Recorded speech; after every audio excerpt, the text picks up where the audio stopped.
I kept talking about how we needed more vineyards here, and nobody was doing anything, and we need some entrepreneurs, and a number of people in the group sort of stepped up and said, hey, let's do something. And so through that, eventually, Nevada Vines and Wines slowly formed over a lot of talking and a glass of wine, and that's really sort of come together now, and we have an official organization. I'm officially the advisor. I'm not part of the organization, but I feel very connected to the organization. And there's a couple of programs that I have going on at the university. One is the Vineyard Adoption Program, and some of you may or may not know about that program, but basically the vineyard started in 1995. It was sort of a joint effort between me, Wayne Johnson, who was at that time an extension aide and also faculty at UNR. He's now retired.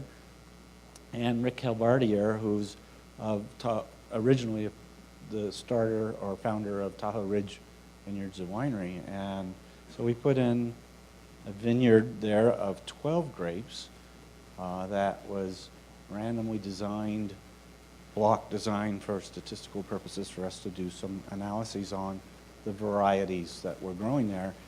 And I was pretty skeptical that we wouldn't be able to grow those grapes. I wasn't knowledgeable about grapes, but my mother grew grapes in Sonoma, and after about 3 years it became pretty obvious that there was some success. It was obvious there was some problems too, one of which was that we were overwatering them.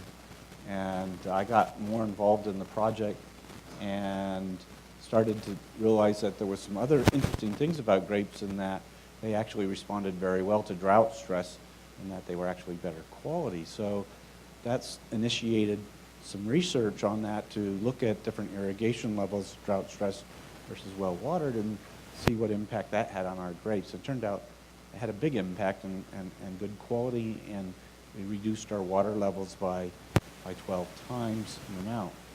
So initially, 12 times the amount, I didn't finish that correctly, to an alfalfa field that's flood irrigated, okay? But even so, it reduced our watering quite a bit from what we were doing before when we were irrigating on a weekly basis. And this had to do with monitoring the water status of the plants and that sort of thing, and realizing we didn't need to put as much water on them. So anyhow, that started off as just a varietal trial, and then it went into an irrigation trial. And all that time, it was very important for us to control the harvest very carefully so that all the grapes were being harvested in the same way so that we could analyze the fruit flavors and see what quality. That wasn't me. See? To see whether we had good potential for growing good quality grapes. So we did everything very carefully, exactly the same. All the fermentations were done in stainless steel. We didn't do malolactic fermentation.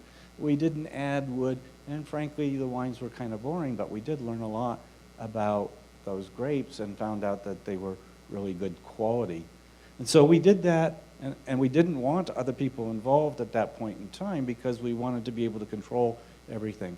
And after a number of years of doing that, we were convinced that we had something going here, and I was becoming more exuberant about saying we really need vineyards in Nevada. Before that, I was saying, well, we have to wait and see, we're not sure. And Danny got involved, and he started working in the vineyards and helping out, and Danny and Ryan, who you may also know is on the board, were really important for them to collect grapes in the vineyard for their research. So again, we still need to be very careful about bringing in others. So only in the last couple of years, now that we've sort of been through all that, and now we're starting to make wines any which way we want, with malolactic fermentation, with oak, or extra extraction processes, et cetera, we're not worried about those original data anymore, and we don't need to do that anymore. And so I got to thinking during our economic crisis, and as Nevada Vines, actually I think it was before Nevada Wines officially formed, I started this vineyard adoption program with the idea of using it to train people, because I was teaching workshops before, and it was all lecture and PowerPoints and stuff, but it doesn't sink in unless you are actually out there working it. And it doesn't sink in how much work it is until you're out there working it. And it takes more than 1 year, to be honest. It took me more than 1 year to really get an idea about what I'm doing with the pruning and lots of other things, leaf pull, a number of other things that have happened over the years. We've learned a lot from all of that.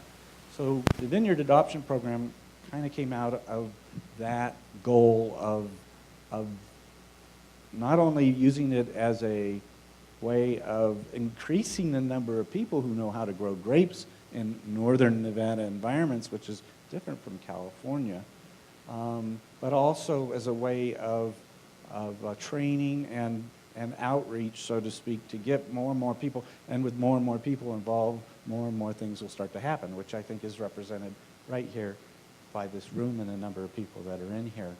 And so also what we were doing was making wine, and 2 years, I think ago it was it, no, Danny, we did it before that, the year before, didn't we, with the Perry Creek stuff. That was 2010, wasn't it?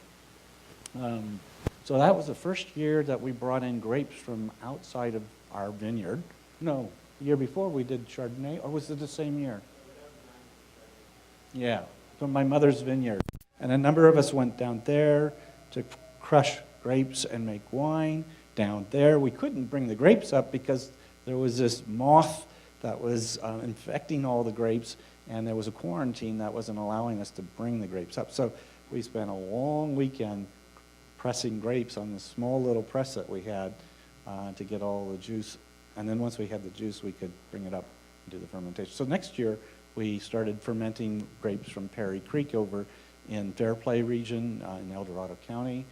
And then last year, we did some more grapes, which was also from El Dorado County. And with that was involved with the Nevada Vines and Wines group. And this year, we've done it again. And we're slowly getting more organized about it. I think Gene told me he's going to talk a bit more about that today. And we also are getting more organized about the Vineyard Adoption Program. So I just want to finish up by saying that this coming March will be the next round of doing the Vineyard Adoption. And the people that have been involved in it have first dibs, but many of them also have lots of vines, and as new people come in, we're going to ask you to give up some of those vines. You still can keep your choice ones if you want. Obviously, you're putting your effort into it, and you should get the rewards out of it, but we also want to educate people, and so we want new people coming in as well. And in March, I will start soliciting people as to what they want, and any new people that want to come in to let me know, and then we'll start working out who gets what and can work on the vines. And one of the things that's going to ease the burden on that is Joe Bernardo's volunteered to be the main organizer, and so he's going to not only be, it won't be just open to Nevada Vines and Wines people, but it's open to people in the public as a general rule. They don't have to be part of Nevada Vines. But Joe, who is here, or who is part of Nevada Vines and Wines, has volunteered to sort of be in charge of that. So we'll get that more organized again this year. We kind of made that decision towards the end of this last season. And Gene is going to be in charge of organizing for Nevada Vines and Wines specifically, winery operations and the use of the space there. Unfortunately, Danny and Ryan are going to be leaving us. Hopefully they still stay in the area, but they're going to be finishing in my lab come June. Their degree should be finished by then. And they may be moving on. They may be still sticking around. I don't know exactly what their futures are planned for here. They might get job offers to go somewhere else. I don't know.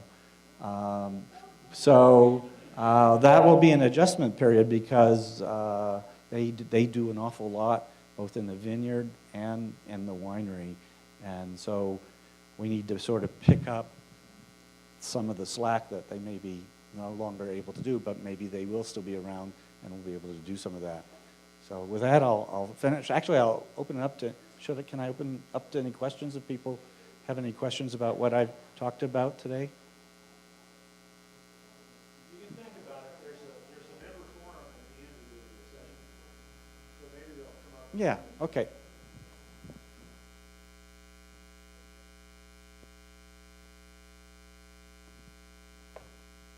Well, so I don't need a chair, but we'll say a nice word for our father, Dr. Grant Kramer.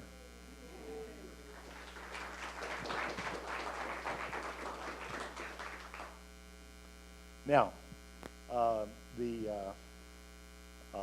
rest of the program is a little bit of a retrospective and then a look at the rest of the year. Glasses, please. While I'm ginning this up, let me ask Monica and Mike to talk to you a little bit about. They just bought a vineyard. It's in California, which is unfortunate, but on the other hand, they just bought a vineyard. So tell everybody what you did while I get going here.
Monica was the first person who found us on the internet, and she was our actual first sign up with our website.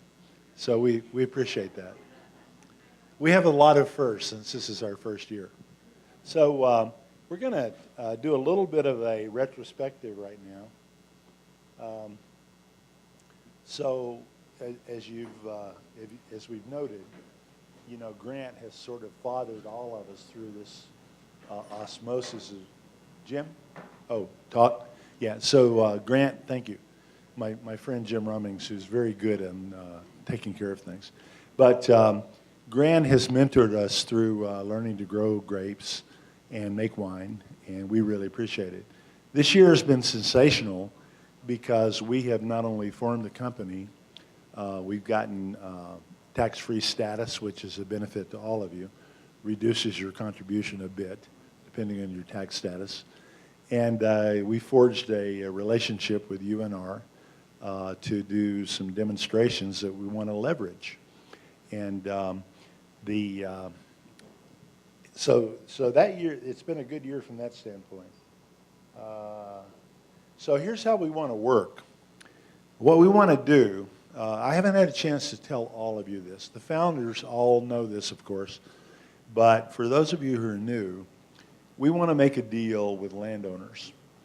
UNR is a beautiful first step because they have reputation in the community, they attract interest, they have knowledge that they bring to the deals. But we want to strike a deal with landowners, split whatever revenues we get with them in the, am I okay, Jim? In the, about 3 years out in the produce. And then we want to reinvest the money in another landowner. What that next landowner might be, I don't know. I had Mike and Monica come a little later. Maybe we would have done it with them. But anyone who has fallow land, and there's quite a lot of it here, we have several supporters who have come to us and said, you know, we're a little bit terrified of trying to grow vineyards, but we have all this land, and we would love to put it in something productive. And their choices are alfalfa, which they don't like. They're kind of interested in potatoes because they think they might be able to make vodka. And they know there's a market for that. Maybe in Russia, but at least for sure in Russia. But anyway, so the deal we want to work is that way. And if you think about it a little bit, you can see that this would be a slowly ascending curve, like compound interest, that after a lot of years could grow into quite a good venture. And so we have a germination year with UNR. The wine biz is really good. Worldwide, it's good. This is a little history of what it's been in California. There was a recent article in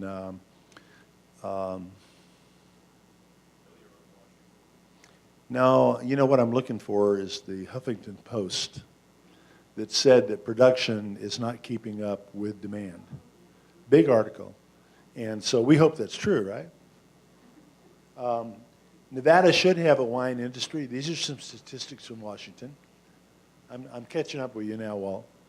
And it's really a good business. You know, the Washington generates 30,000 jobs a year, every year.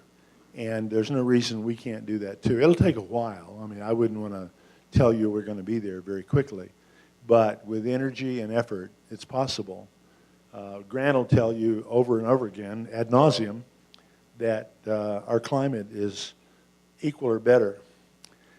This is just an entertaining slide that shows you what the building that UNR has offered for a winery and what one person's vision of what it could be is. Very nice. And the guy who did this says, this doesn't cost a lot. You hang a stucco tower on the end of it, put some windows in it, and you're there. So we'll see. So anyway, thank you for that. And with that, we want to go to the next phase, which I forget. Hang on. So,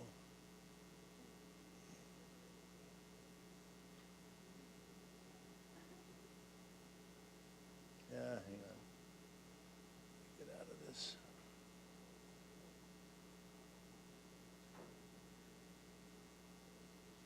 So what I have to do is go, you know, I do better with a mouse on these things than I do with my chubby fingers.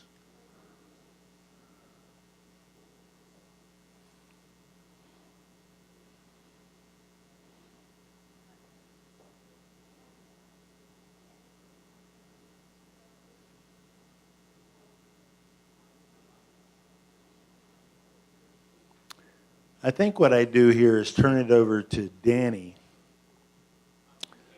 Yeah. Oh, so I'll figure this out while Dean Bardini comes up and talks to us a little bit. A little bit of a out of order deal, but I introduced Grant as our father of the vineyards, and Dean Bardini is his father. So I'll let Ron come up and take this, and I'll go sort out what's next. Thank you. It's a rescue. I like it. Here you go, Ron. Oh, you're drinking some wine. Hey, by the way, we're all drinking mostly Nevada wine. Most of these grapes came right out of the UNR vineyard. Some of them came from over the hill in El Dorado County. Some of them are hybrids that grew in my little vineyard at home. So, Ron, take it away. Thank you. I didn't know I was really on the program. I came to visit, but I'm happy to be here, and I'm happy to drink some really good Nevada wine. Thank you. We've been supportive of this project for quite a while, and Grant's the champion of it, and we're really proud at UNR and in the College of Ag, Biotechnology, and Natural Resources about how it's taken off, and particularly the interest of this group. I had hoped to be able to say we have a MOU signed to complete, and my secretary, Melissa, has been working very hard on it, and we got it signed by legal, and we got it signed by what I thought was the final signature, and then the vice president for business has it in his desk. So I have to try and shake that loose on Monday and see what's going on. But I think it's we've been talking and working on this thing, and we're really anxious to get that going. From the college perspective, we're doing really well. Just so you know, enrollment is up over 1,200, and we've had a continual growth, almost a 15% growth this last year, but continual all the way back to 2007 before we were cut. And that's doing well, and all of the programs are growing. In biochemistry, the nutrition program, the vet science, the natural resource environmental science. Everything's growing in the college, so it's looking good. Main Station Field Lab is an issue, and I think you saw what the city council did. They took that 104 acres out front and rezoned it, so I learned that there's interest in, it's not really a earth-shaking learning event, that they're planning to do some development there and calling it the McCarran Center. So we had to move the grapes that we had out there. My hope was that we'd get things going and that we could get a conservation easement over the whole property and keep the grapes out front, but I don't think that's going to be possible. So we've moved that. We've signed an MOU with Urban Roots. I think that's AmeriCorp, and what we want to do with them is get some internship sharing, and we've got some of those started already, and they provide a workforce for us, and we contribute to that through the Ag Experiment Station, and particularly the Main Station Field Lab. So we have hands that can finally get some work done, and that was just signed, and Jeff Bryant just picked it up this last week, so that's a go. That's an MOU that made it through. So we think there's going to be lots of help at Valley Road, and they can help with the vineyard, and they can help with other activities that we have there. The other thing that may be of interest, well, the Urban Roots, our plan has been to do some farmer training and agricultural worker training, and even provide some incubator plots for farmers and farm workers to establish property so they could maybe do that at a reduced rate after they've been through our teaching program, and then after a few years when they start to get financially stable, then they could move off onto their own property. But our thought is that we could get some incubator farming there. So I think that's a positive step. We've been hiring new faculty. We've hired a new biochemist, Ian Wallace, and his wife, Veronica, and they joined the biochem department, and our restructuring of the college is to address abiotic stress in plants and how do plants survive in this harsh environment, and wine grapes is part of that, and that's part of the program that Grant is in. So we're building a core of world-class scientists in that area, and we're thinking that's going to be good for the college and the university and in the future. We've done a search. We're doing a search right now. We've for an agronomist. The college hasn't had an agronomist for a long time. Grant is actually on the search committee. Is that right? You are. And we had the third and final candidates, down to 3 candidates, and I think the committee, he may know more about what the committee has done than me, but I think there's one candidate that kind of stands out that we're hoping we can be able to recruit, but we have to wait for the process to come through. So an agronomist would be very helpful. Another interesting thing is Urban Roots, backtracking a little bit, they have a grant to grow hops, and so we're going to, part of our property is going to be used at Main Station to grow hops. So beer and wine, and come to Dairy Hill, a Dairy Hill winery and brewery, winery and brewery. Come and get loaded and have a party. I love it. So I think the college is good. We've got a good development officer to help raise money. I think you guys have already been in touch with him to talk with him about that. We have an endowed professorship coming for the natural resource environmental science. A person wanted to donate $500,000 to establish an endowed professorship. And the person came from the College of Business and graduated there, and now is in Southern California. And when he came and wanted to do some things, they said, well, do you want to do it in the College of Business? No. Well, he's an athletic supporter, if you will, and he didn't want to support athletics, so they started to go down the list, and College of Agriculture, Biotechnology, Natural Resources. Natural resources, I can deal with that. So we have an endowed professorship coming, and the money's here, but we have to get it invested and wait for it to accrue some interest before we can start spending it. So that's a good thing. So I think that person is doing a really nice job. He's realigning all our scholarships, so some are getting repurposed and using that to recruit students. I think a lot of good things are happening. We hired Dave Shintani as our associate dean, and he's a pretty good associate dean. And our team is good. We have a new chair in natural resource environmental sciences, Bob Nowak. And Mark Walker, who was the chair, became director and dean of the College of Extension. But what's left in Cabner is growing. I think we had some faculty morale over going from a 12-month to a 9-month contract and getting like a 15% cut in pay. That came into effect this past year. We need to get by that, but I think after that, I think the college is in good shape and pretty good spirits. So I think it's positioned for the future to do good things for the state.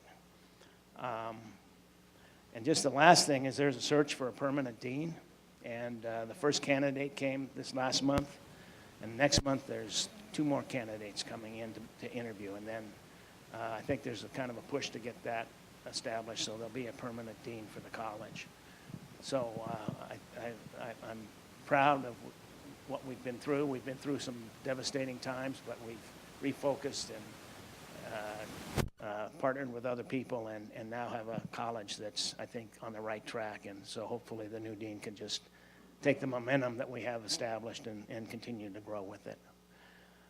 So that's kind of a thumbnail shot of where the college is, and our hope to keep in establishing Main Station Field Lab as a primary place for agricultural research.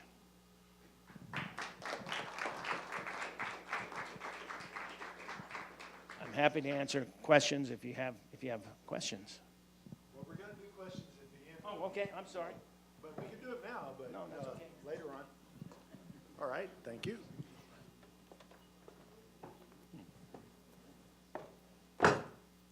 Our grandfather, Ron Pardini. So next up is something I skipped over in one of my earlier slides. But one of our big successes this year was winning a Nevada Department of Agriculture grant for $40,000. And the best part of that was we applied for $25,000, and they gave us $40,000. And now Jim Rummings is going to talk about it. Jim's the operations manager on that grant, and he's a guy with no experience with vines and wines, but lots of construction experience and management. And I think I'm just going to tootle on here until he tells me he's ready. So you guys doing okay with the wine? Yeah?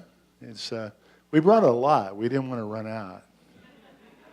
Yeah, and you know, we have a lot of personal stories here.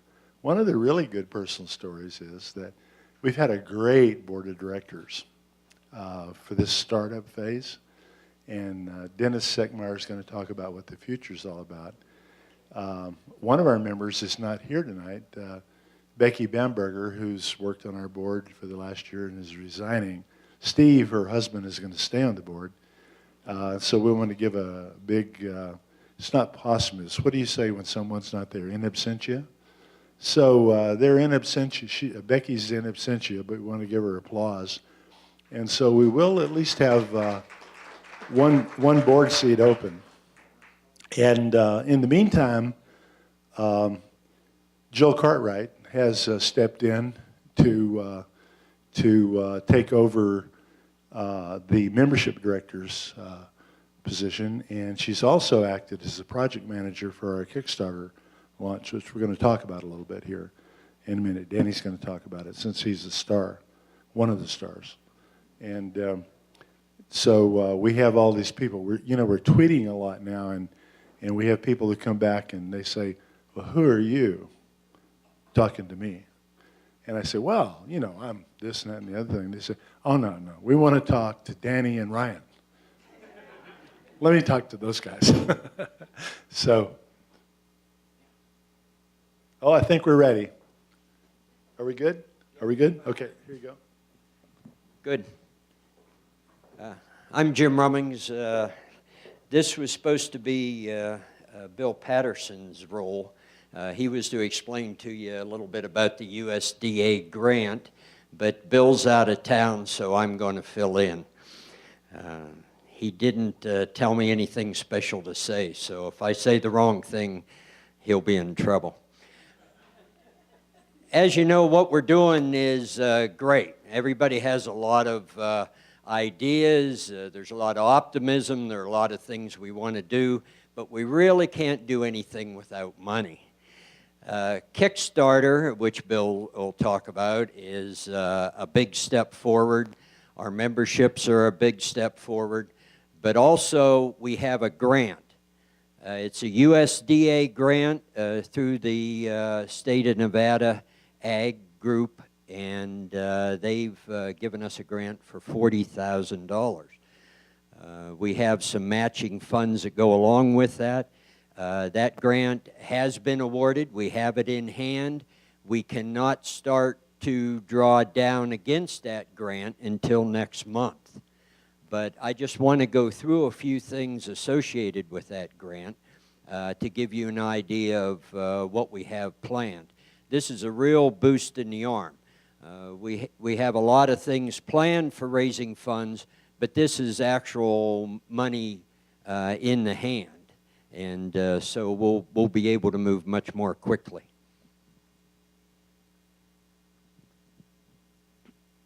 What we've committed to in order to get this grant, we've committed to evaluate various cold weather techniques. As you know, that's our biggest hurdle in northern Nevada, is trying to overcome the late frosts in the spring and the early frosts in the fall. We have a very short growing season as far as the number of bright sunny days that are available to us between the winter season in the spring and the start of the winter season again in the fall. And so we believe that there are various techniques that can be used to help overcome some of these problems.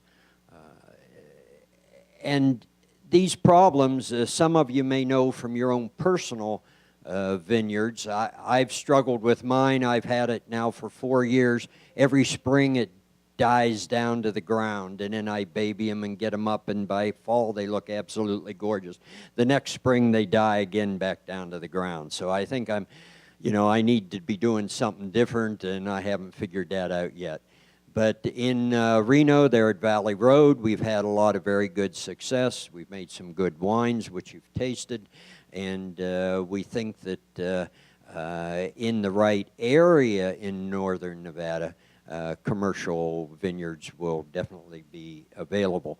And this grant will allow us to evaluate different techniques in order to survive those cold weather problems. We are also going to measure fruit yield and quality when we vary the pruning and the density of the vines. We have one vineyard that we planted last spring. We're planting a new vineyard this next spring. The density of those vines, the closeness of the rows, the closeness of the vines is a lot more intense than what we had over at Valley Road. And so we're anxious to see if that helps. Also, we'll be comparing, for the purpose of the grant, we'll be comparing the quality of the wine that is produced with the grapes on our new plots compared to what is grown over at Valley Road. Also, we'll, as we continue to bring fruit over the mountain and turn that into wine, we'll be comparing what we're doing locally with what we import. And then also, as part of the grant, as you can imagine, with any government involvement, we're obligated to produce a lot of reports. And so Bill Patterson will be very busy generating these regular and annual reports for the purpose of the government people trying to justify their jobs.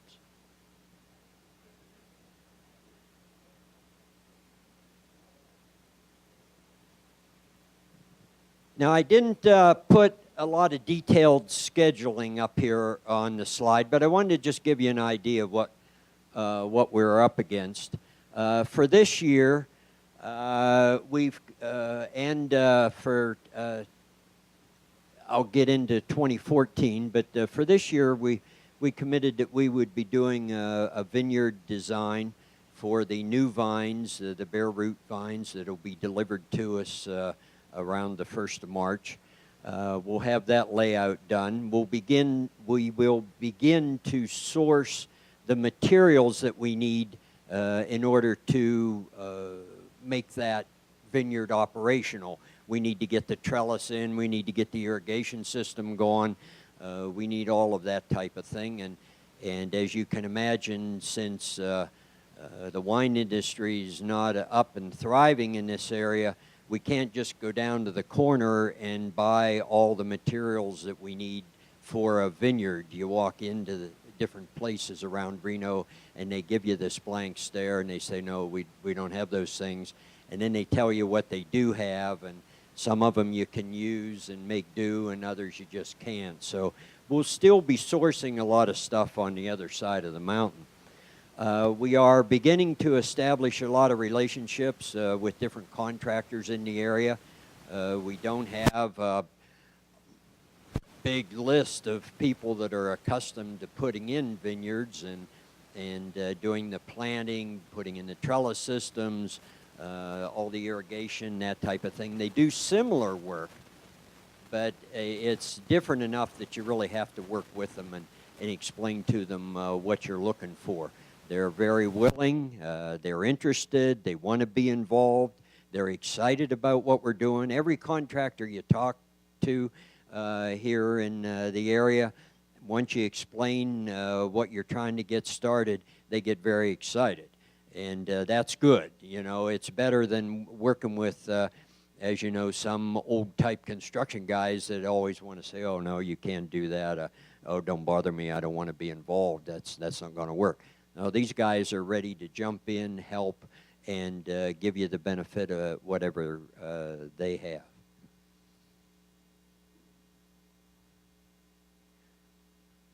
In 2014, just a quick rundown of what we'll be doing. The first vineyard that we planted there along McCarran, just south of the meatpacking plant at Main Station Farm.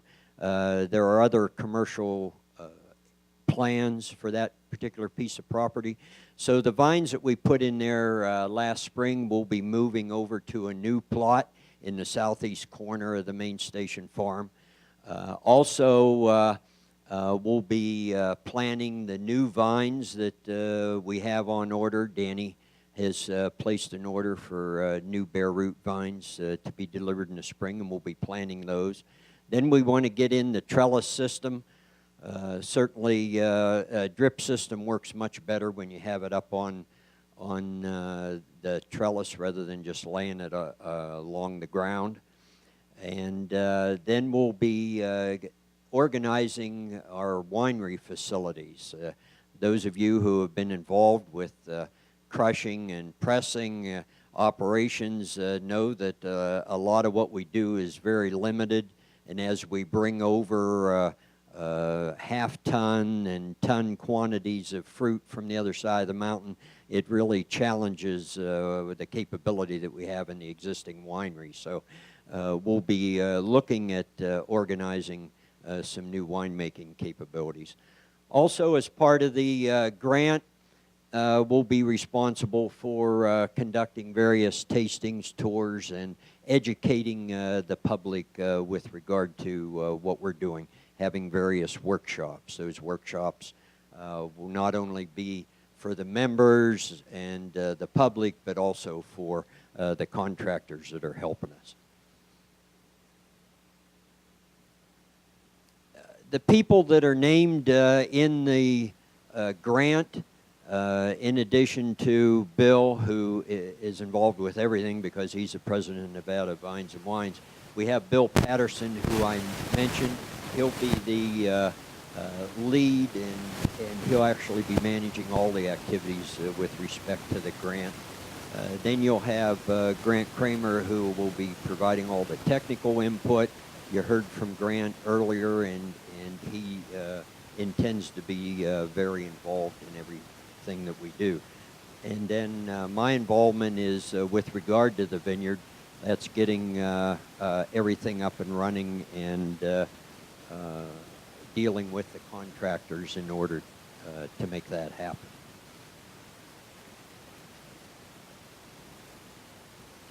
As most engineers will tell you, we can do anything with enough money and enough time. And this is a little breakdown. Again, I didn't go into all the detail on the budget, but we have this $40,000 that's coming in from the grant. We have approximately $11,000 that we'll be doing with matching funds. As far as the breakdown, we'll be spending about $20,000 to get the vines in the ground, get the trellis up, get the drip system operational. We'll be doing about $11,500 for rental equipment to make that happen, and then also ongoing year-by-year maintenance.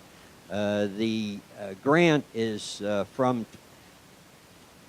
now until through 2016. So the maintenance is in there for that whole period.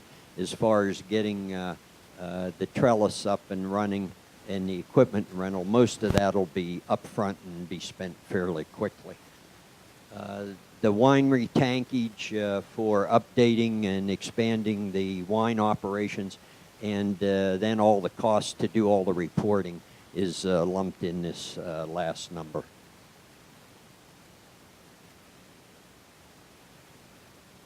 Our drawdowns, just a note, as I mentioned, we're underway, but the first request we'll be able to make for funds will be next month. Bill Patterson's on top of that, and he's already preparing the first submittal for our first drawdown. Our problem will be, as you know, the lag between when we're actually spending the funds versus when we can collect it. So that's also going to be a little bit of a management problem. Just a closing comment, and that is on any support that you can provide is extremely welcome. And we wanted to get across that we're not looking for just financial, actual cash support. If you've got anything laying around your property that is not in use, you don't see a use for it, and we could use it in the new vineyard, please let us know. We just had one individual that's a member of our group that sent an email, and he said, hey, I've got about 100 T-bar steaks that I'm not using. Would you like to take those? Absolutely. we'd love to take those, because those things are worth. It depends on if you're talking all-in costs or just going to the store and buying them. But by the time we go across the mountain, buy them, haul them over here, bring them in, you're easily talking $8, $9 a piece. So if somebody says, here's 100 T-posts, that's great. That's really going to save us having to spend money for T-posts, and we can spend those funds somewhere else. So if you happen to have a big roll of 12.5 gauge wire, or you have T-posts, or you have some end posts, or you have some drip tubing, or any of that type of thing that's just laying around collecting dust, please give us a call. We'll even pick it up.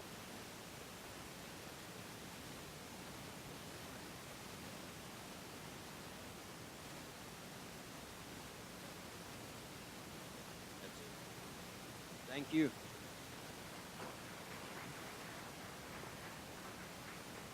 My brother, Jim Rummings.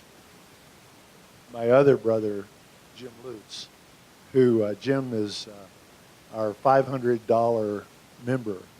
And so we need to really salute those guys, right? This is Jim right here. He doesn't like the acknowledgement, but he told me, he said, you know, I was going to give you $100, but my wife, Patricia, said, you know, that's not really helping. We got to do more. And so, you know, we're happy to get that. And while Rummings was talking, I had a sort of epiphany, which I'll try to keep really short. But the epiphany is that what we're about here in Nevada is maybe not unlike what happened in 1860 or 64 or 57. My friend Walt could tell me where people began to crawl around Virginia City and take little slivers of stuff out of the ground, and then eventually it turned into a huge rush that captured the imagination of the world. Choking up. Built the city of San Francisco.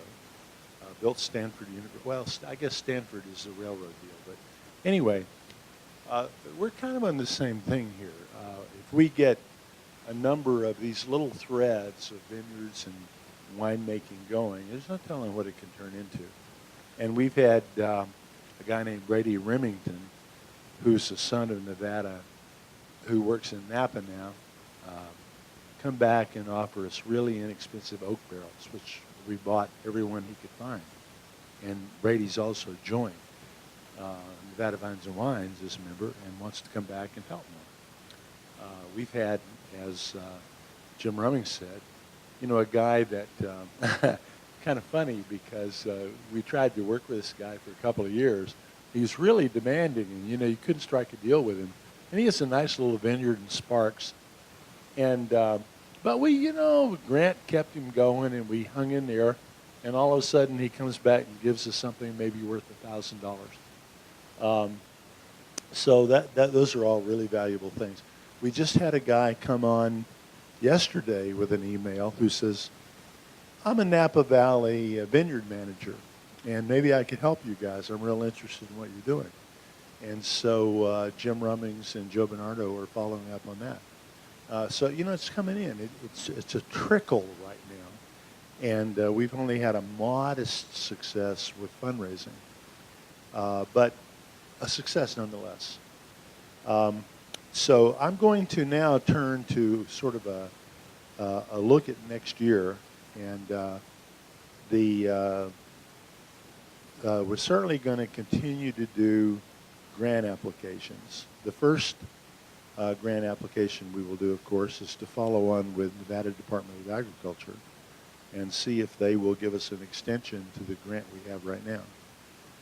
Because in truth, 3 years is not long enough to really prove in a vineyard technology or application.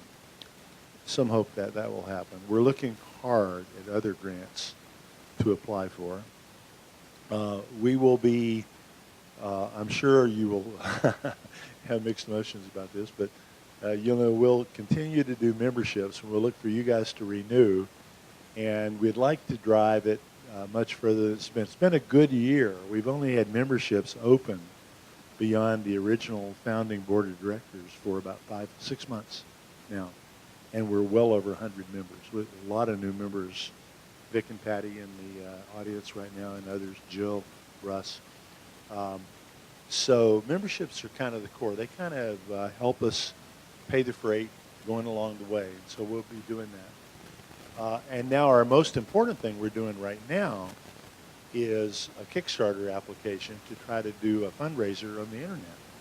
And Danny Hopper's here tonight as one of the members of that effort. And I'm going to turn the mic over to Danny to, we'll show his picture and show a little bit of the results and let him answer any questions you want to have. But we really want to push this Kickstarter effort. It's the kind of thing that could give us enough free cash flow that we have some flexibility in what we do. The grants are great, but they're very, very tightly controlled. So Danny?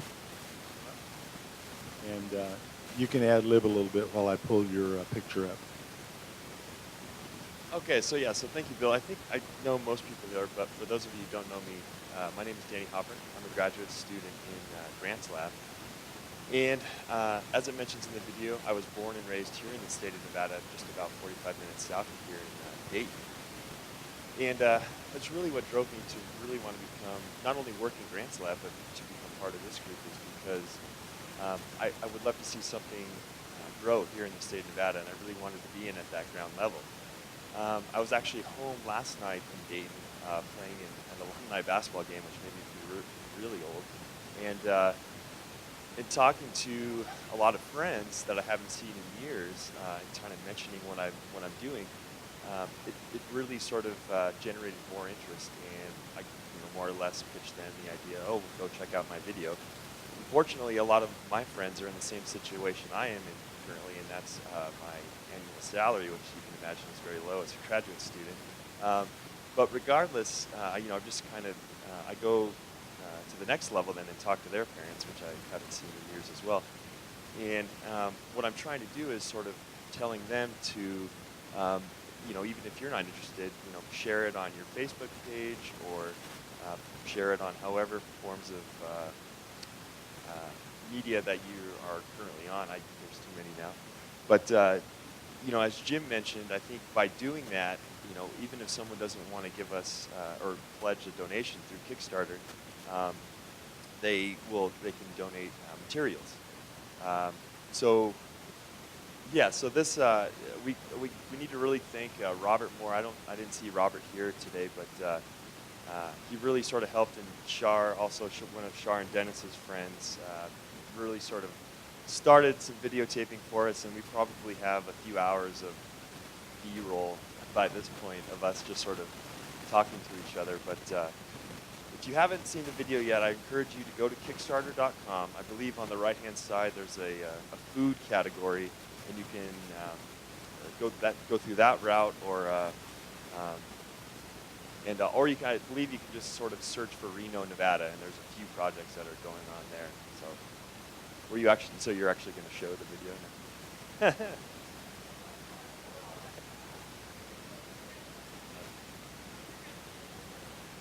No, yeah, I'm ready.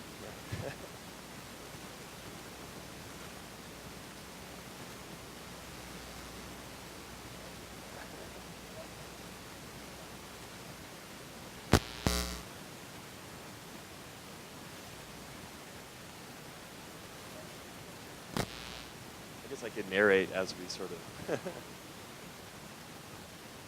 So I think important points that are brought up. Brought up in this video, and I think what we tried to get across was that a lot of the current winemaking is on a fairly small scale. We're picking through smaller bins of crushed grapes. We're collecting wine from the press that we currently have. But I think that even though we're sort of on a smaller scale side of things, if you've been to the wine tastings, and we've done comparisons side by side, commercial wines, a lot of the times they more or less stand up to commercial wine. So I think that's encouraging as we move on to an actual commercial scale with some newer equipment. But and this is what I always wear when I'm out in the vineyard, right? Collared shirt and shorts and tennis shoes. But, yeah.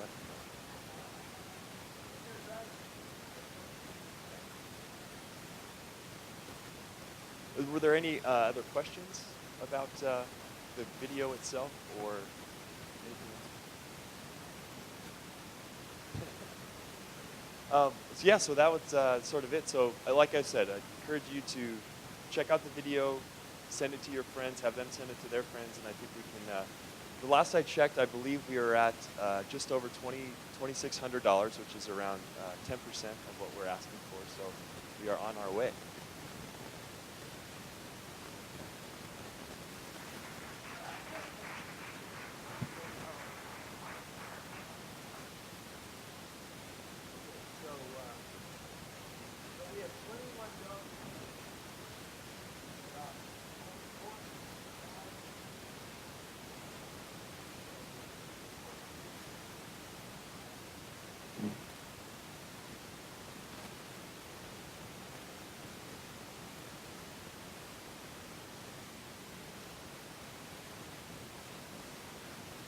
Forgiveness, right. So Chuck Carter has donated $1,000, big deal. We're on the way to make this levy of $25,500, but we can't fall off, and we're getting a lot of support. We just got we've been tweeting like crazy, and we got a request from the RGJ to do a story. So we'll see how that goes, and just stay tuned. My son, who's done these kind of things before, tells me there's always a flurry at the end. But if you scale where we are right now, we don't quite make it. So, but we desperately want to, so we're going to try. Now, turning on now, I want to turn this over to Gene Gardella. I should say a word about the way we've evolved the board of directors. We now have portfolios. So we have Gene Gardella, who's going to speak right now, who's in charge of wine ops. Bill Patterson and Jim Rummings are in charge of the grant ops. A guy named Joe Bernardo, he's fishing on the Sacramento River right now for salmon, which he promises to share, because he just likes to fish. He doesn't really like to eat fish all that much. And he doesn't care that it costs $300 a pound. But Joe is the vineyard ops manager. Shar Eckmeyer has adopted the marketing and sales role, and Dennis Eckmeyer is the finance and administration manager. And I just try to make them communicate with one another and make it all flow. So I'm going to turn this over to Gene now. He's going to talk about the wine program, where we're at, and where we're going this next year.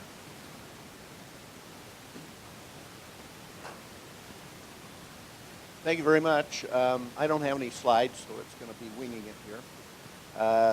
Bill asked me to talk about the co-op program, and I want to do that. And I mistakenly thought he wanted me to talk about where we were going in 2014, but come to find out his email to me asked me to speak about 2013, which I'll do. I wanted to first talk a little bit about the winery operations.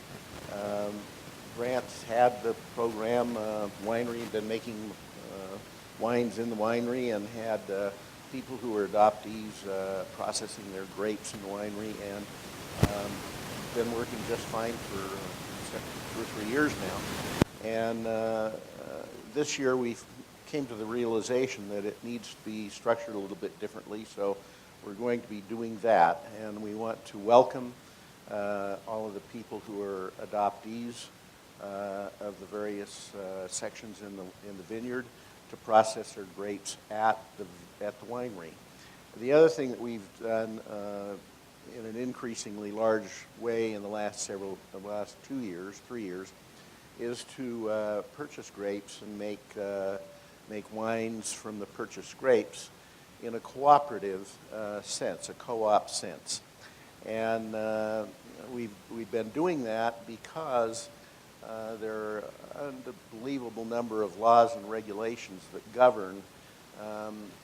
It's no problem to make wine. We can all make, 600 gallons apiece, which is an awful lot of wine, each year. But you can't sell it unless you have a federal license. You can't make it unless you have a state license. You have to sell it through distributors and all kinds of things that make it very difficult to do. But what we've done is figured, taken a look at the laws that apply, and have figured that we can legally have a co-op operation to have people cooperatively involved in making wine, and that obviously involves a teaching and educational component.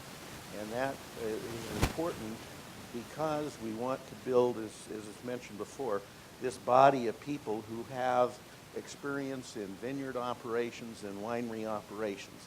Because in many areas, Amador County and Napa Valley, to a lesser degree, I think, but a lot of areas in eastern Washington, Walla Walla and whatnot, many of the small boutique wineries have a winemaker and a spouse and maybe a couple of full-time employees, one or two full-time employees. But when it comes down to pruning operations and some of those things, and especially during crush, they have family members and friends who come in and play wine rat. And they work, or winery rat, and they work around the winery and do all of the things that have to be done to make wine. And so building a body of people who have knowledge about vineyards and knowledge about working in wineries and about making wine will be helpful to people who want to establish vineyards and wineries in this area, and help them get started, which is very difficult to do. And if we have a body of people who can volunteer and come and participate in that activity, it will be good. And that's one of the reasons why we want to have the winery operation and get people experienced in how to do that. In addition, it's fun to go through the process of making wine for those of you who haven't. Those of you who have, it's a fair amount of work, but it's a lot of fun, it's interesting, and there's always a reward that you can have with a nice meal at home. So to bring you a little bit up to date, we have our co-op program in 2013 wines. We have 4 wines that we have made. We have about 150 gallons of Tempranillo. We have about 170 gallons of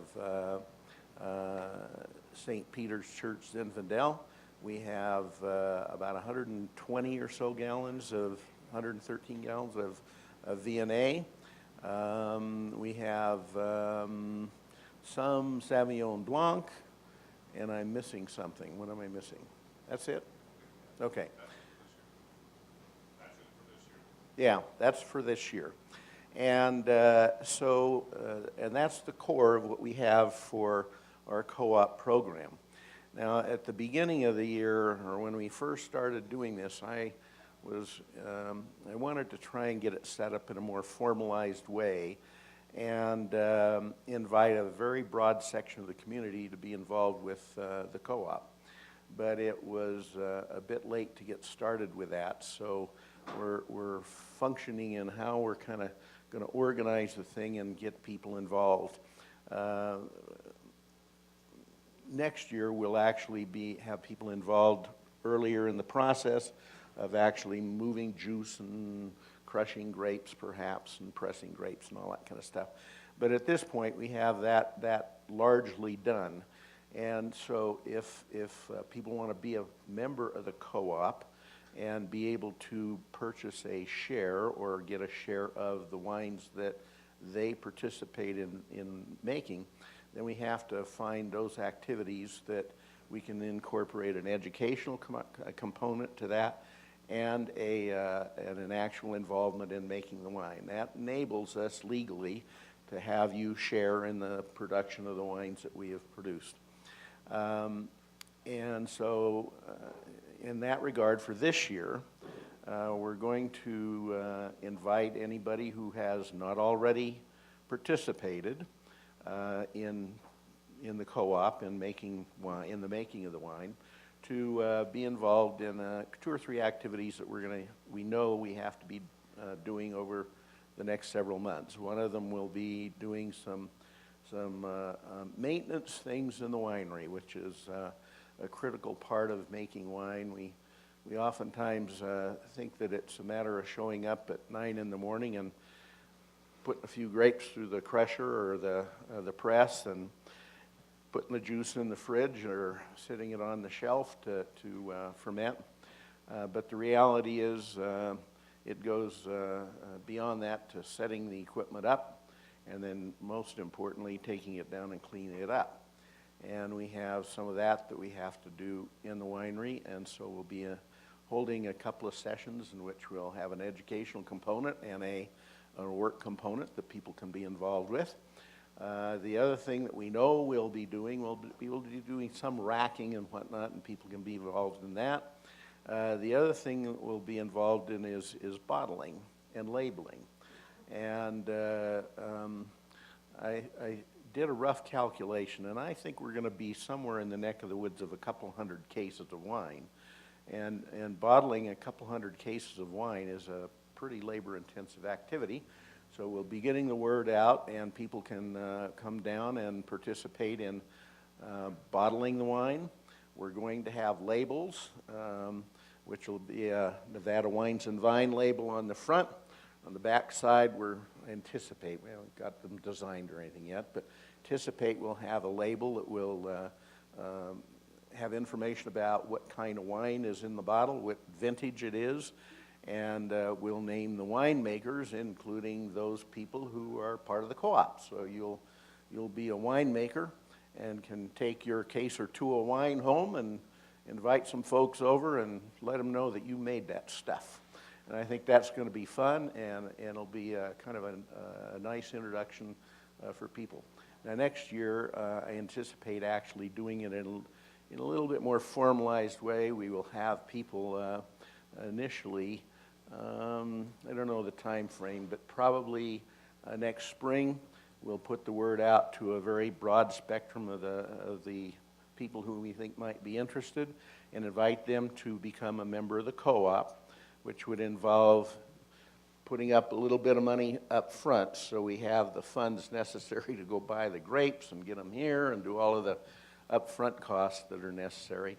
And it also helps us understand how much wine we should be making, how many grapes we should purchase. And then we will also be able to involve those people in educational classes at each step of the process that we may go through in making the wine. And so I anticipate that will be more formalized. We'll get the word out to everybody on that as we go. Kind of brings up the other end of, a couple of times been mentioned, the fundraising activity of this. And it turns out that we are able to structure the way the co-op operation in a way that we can actually generate some revenue to put back into the program. And that's an important part of what we're doing so that we can meet our obligation to the university in terms of funding going back to them to support the wine program and to actually fund some of the operations that we do. So this is going to be an ongoing source of some revenue for Nevada Wines and Vines. A couple of the issues that we have before us, we have to take a look at getting a state law change, because in Washoe County and Clark County, you cannot have a commercial winery. So we're going to have to go to the legislature and get that law changed. The beer industry did it successfully, and so you have microbreweries. And we're gonna have to go through that process in the legislature to be able to be to enable people to be able to establish wineries in Washoe County. The other thing that we have to go through, and I think this is the case with our existing winery and the potential new winery out at Dairy Hill, we're going to have to go through a process of getting it to be a federally bonded winery, which the feds are really interested in this and regulate it very carefully, most importantly so that they get their tax money from it. And the other thing that we'll have to do is go through the process of getting whatever state licenses are required. It's a fairly complex thing, and we're going to have to spend some time doing that. But in the end, if we're to meet what I think are our objectives to be supportive of vineyard owners who establish vineyards in the area, and want to ultimately establish wineries in the area, we'll need to go through that process of basically establishing a winery that has the commercial capacity and the ability to produce wine in a commercial way. Anyway, I would invite all of you to participate in the co-op this year. We'll get some information out so that you can know when the appropriate times are. We'll try and schedule the activities not on Friday morning at 9 o'clock when many of you are working, but on maybe a Saturday morning or a time after work or something along that line, so you can come down and have a little learning experience and figure out how to fill up bottles, put corks in, stick labels on, and put them back in the boxes. So if you have any questions, I'll answer them now or later at the forum. Thank you. Let me just say, I know. So Char's reminding me we're running out of time here, but a couple things I wanted to say. She's next, and she's a take charge lady. So, but Gardella is a kid Italian in Nevada who has a lifelong love with this kind of agricultural husbandry, and we're really lucky to have him doing what he's doing right now. So we're down to the short strokes. How you guys doing? We're running a little bit late, but not too much. Okay, hang on. So we're down to, what we're going to do right now is turn it over to Shar, who is the marketing sales director and responsible for that in the board. And then she's going to turn it over directly to Dennis Egmeyer, who's going to talk about the coming board. And Dennis is responsible for finance and administration. And then Dennis is going to just open it up for questions on the floor. And I'm going to go sit down so I don't fall down as I go down these steps again. So here's Shar. All righty. I'm Shar Eckmeyer. And I think I'll just go over a little of our online presence real quickly. Part of our marketing campaign has been Twitter. So for those of you who tweet, this is our Twitter page.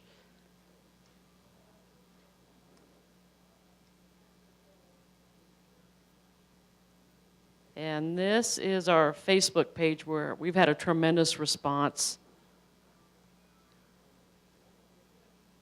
Let's see how many users we have. I think we're followed by, 760 people at this point. So Nevada Vines and Wines on Facebook.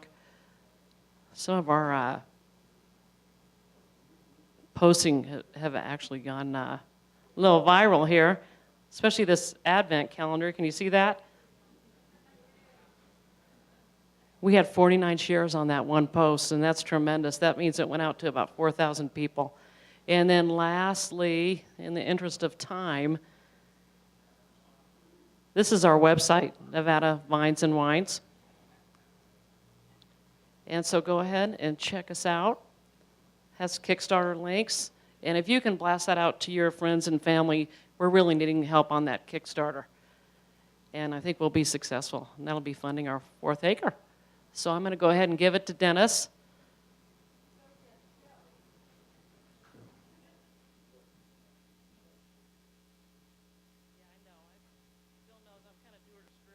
That's right. That's right.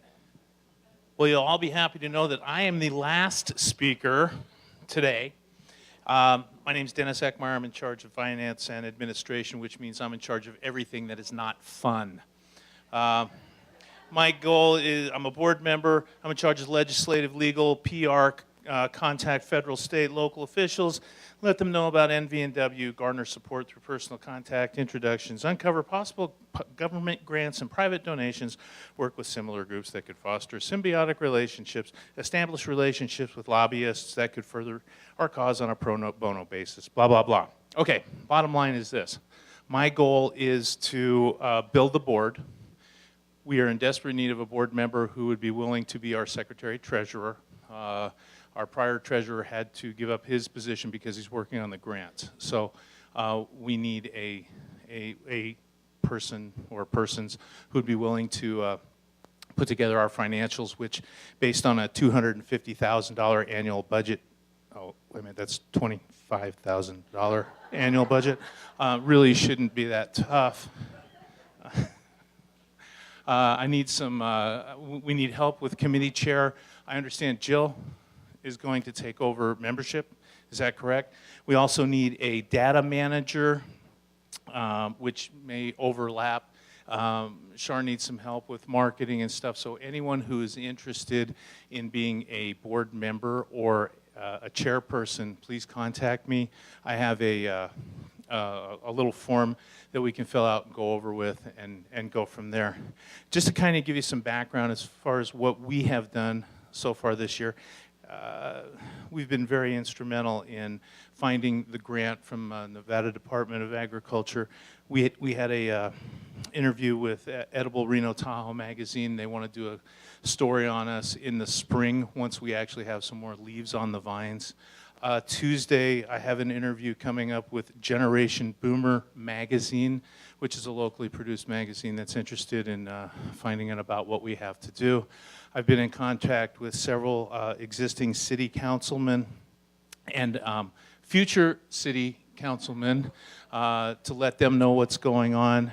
I've been in contact with our Senator Heller, and he's going to try and come to one of our events if his schedule allows him. So my goal is to reach out and touch as many people as possible, both from a political standpoint and a contact standpoint. And I would welcome any contacts that anyone has at the local, state, or federal level. I've been trying to get in to sit with the governor, just because as of last year's State of the State address, Governor Sandoval specifically mentioned wine vines as an agricultural product that he wanted to see more work with, and we're the perfect group to do that. So Mr. Steedman knows Kathleen quite well, and we're going to try to pull that off. So I'm very pleased with the way things have been going. We can always get more. We had an article done on us by Nevada Northern Nevada Business Weekly. I can forward that on to anyone who might be interested. So we're starting to get the word out. RGJ wants to do something. We'll see how that works. But would welcome any input from anyone who's interested, has any kind of connections, either politically or from a financial standpoint. So with that, the best part of my speech is, in conclusion, we will now field any questions that anyone might have from the floor. Yes, sir. Basically anywhere in northern Nevada right now. We did a field trip out to Churchill Vineyards. We saw their operation. My goal is to hopefully sometime this year have a conference between Tahoe Ridge, Churchill Vineyards, and us. So we're looking for any place in northern Nevada that would be feasible to grow grapes. Go ahead.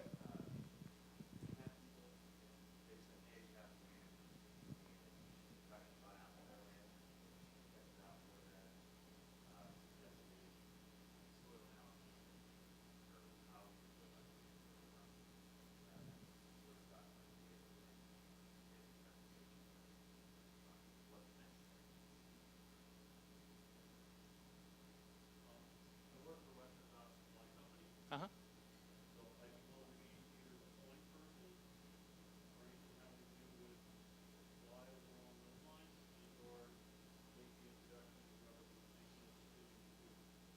Great. Great, great. Where's...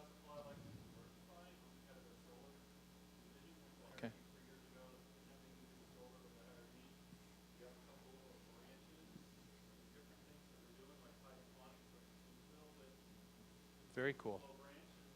Yeah.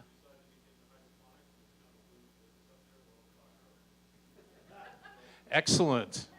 Excellent. Sure. Is Rummings still here? Oh, okay. Jim Rummings would be the contact, the point person to, so before I go, give me your contact information. Absolutely. We can slide those pot plants in between the, yeah. Yeah. And in the springtime when the wine leaves are really broad, you know, heck, no one would be able to tell the difference. Absolutely. Let me get your contact information. We'll hook you up with Rummings. He would be the point guy on that. Okay? Any other questions? Come on. Yes, in the back. I learned this the other day, but I didn't know what it was until I went with Bill. Yes. Memorandum of Understanding. Basically, Dean Pardini, you want to handle that? I could do it, but I'd probably screw it up, so.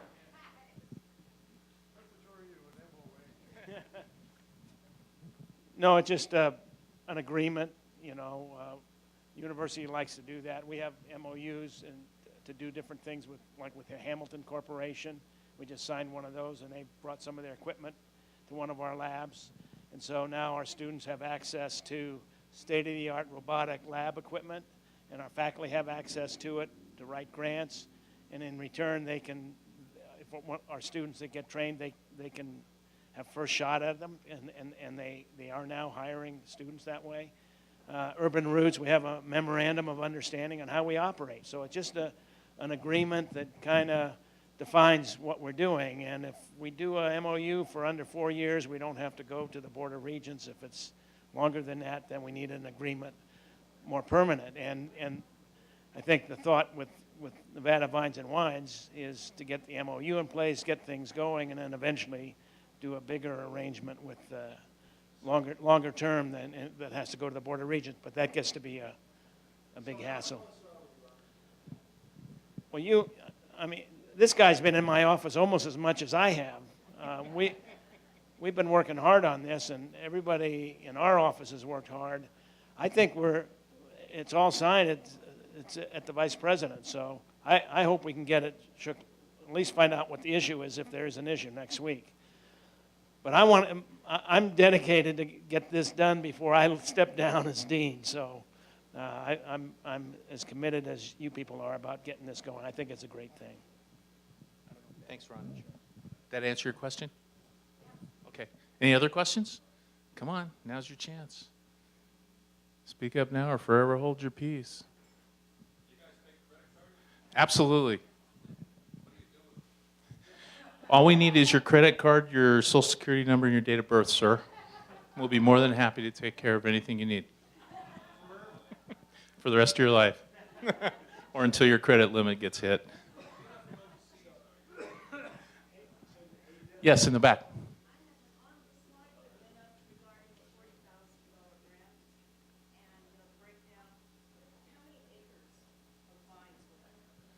Right now we're looking, we currently have from the university 20, right?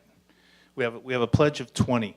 With that amount of money, we can plant 3 to start with trellising, water, vines, etc. So if we can get 3 acres up and running, we've got the 1 acre of white Riesling. We're going to plant some Limburger, I believe, next spring, and then kind of go from there. So, yeah. If I stand up here long enough, people will keep asking questions. Yeah, Bill? So maybe we need to ask Mike what the rules are for the rest of the evening. Mr. Steedman, what are the rules for the rest of the evening? Can everybody stay here and get sloshed?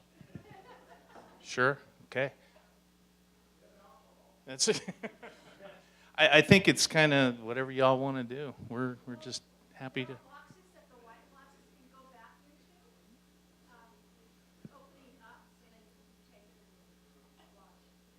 Okay. Okay. All right. If there's no other questions, we will close the annual meeting out, and we thank you all for coming, and we're going to be around for a little bit to answer any questions one-on-one. Thank you.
Hi, my name is Danny Hopper, and I'm a PhD student here at the University of Nevada, Reno, focusing on wine grapes and how they are affected by drought. I'm gonna hunt you down, all caps. 2 years is too long to wait. Introducing Jump from T-Mobile. Upgrade when you want, not when you're told. Growing grapes. Get the LG G2 for $0 down at participating During that T-Mobile time, stores now. I've really developed a